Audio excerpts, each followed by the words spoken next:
It's just the whole country has become so polarized. Which candidate can best show that they're going to bring change, which is what America wants, that's who's going to win.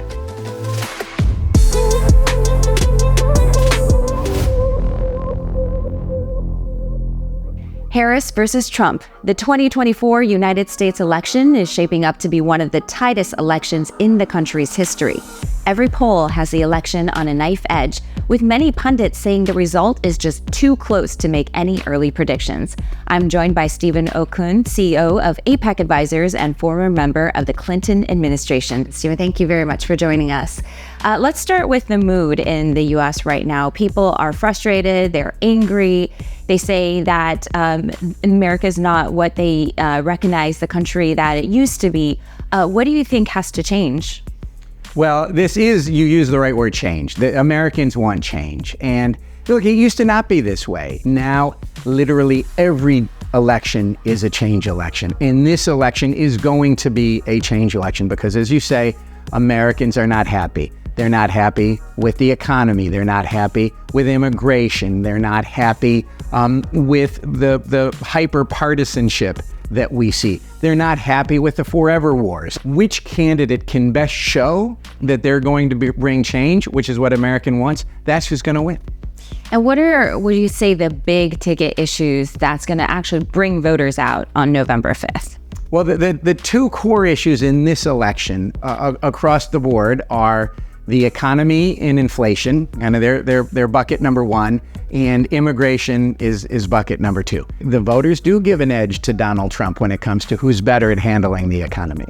What about reproductive rights? That is a huge issue. It's a little bit of a wild card in terms of predicting what's going to happen, because you have to understand, the first time in the history of the United States when a constitutional right was taken away from Americans. And that is when the Supreme Court, because of who Donald Trump put on that Supreme Court, overturned Roe v. Wade, and no longer did women have constitutional protections when it came for the right to choose. And elections in the U.S. in particular seem to really be a magnet for celebrities, and the candidates like to lean on that star power.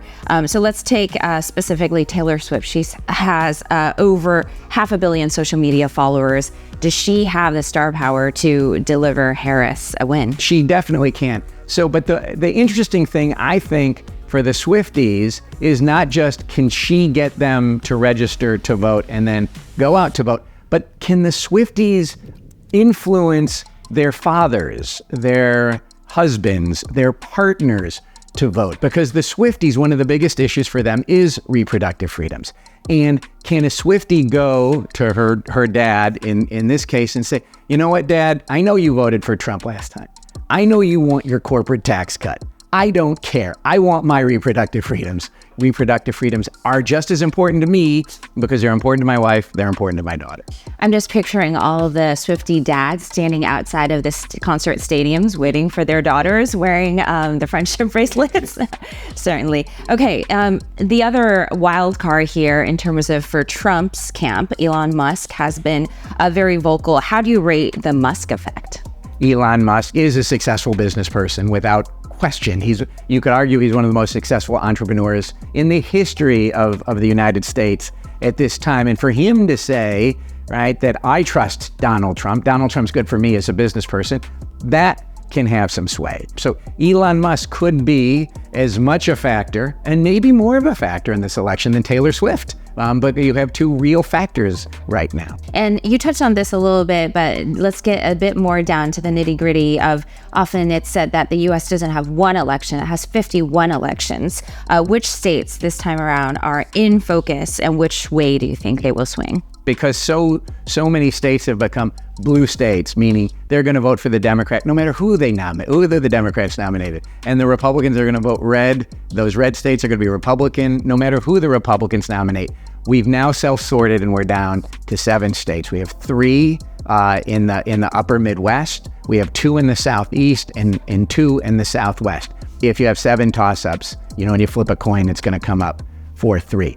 But in the 2016 election, those 7 states went 6-1 in favor of Trump.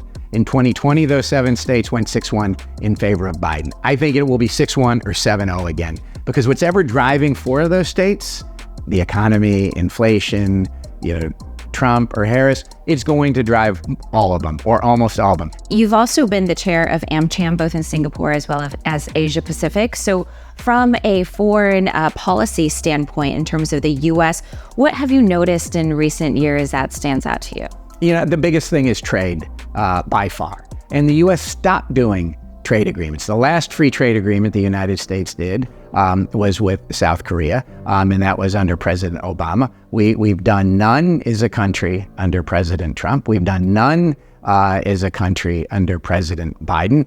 Both Trump and Harris are not talking about doing free trade agreements. But tariffs, Trump advocates for, is inflationary in nature.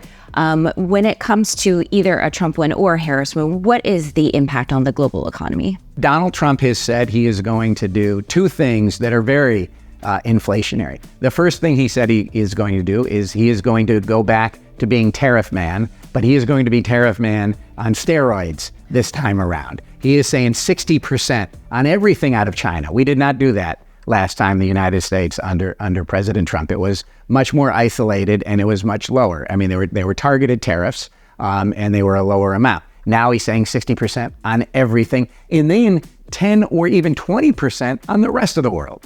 Okay, that is going to drive prices way up, and it is also going to invite, of course, retaliation, which is going to drive prices up in other countries as well. So that is very inflationary. The second thing he said he's going to do is that he is going to deport all of those, illegal aliens, as he would call them, who are in the United States right now. The numbers that they're throwing around are 11 million people. A lot of those 11 million people are very hardworking, law-abiding, tax-paying, adding to the country. You take those people out and kick them out while we are basically at full employment right now. Well, what is that going to do to wage inflation? It is going to ratchet it up. So you're going to have huge inflation in the United States. Of course, that's going to get exported to the rest of the world. He is also, in addition to that type of tariff, President Trump is very much talking about decoupling the U.S. from China, and that will have massive implications economically around the world.